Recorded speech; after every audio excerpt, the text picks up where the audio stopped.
Why do you think science communication is important for the general public? I think it's particularly important in the current climate that people can build trust between themselves and scientists and healthcare professionals and things.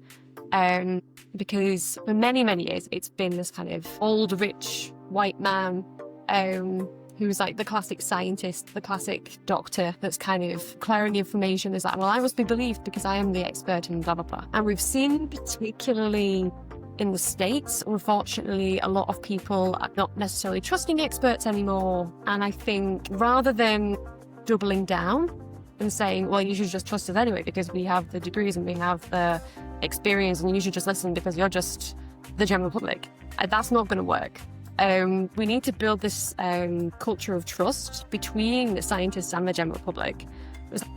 I think the general public sometimes has this sort of cookie-cutter idea of what a scientist is. So I come from a very working-class background. I grew up in the northwest of England in a place called St Helens, which I hold very close to my heart because it is my hometown.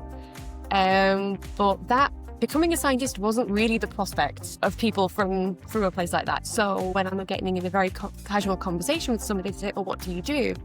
And I say, well, I'm a scientist. And they kind of think, oh, a young woman is a scientist. Like, oh, okay, wasn't expecting that. I think this also speaks to the importance of diversity in the scientific community because it shows us that, anybody can become a scientist if they want to and if they put their minds to it.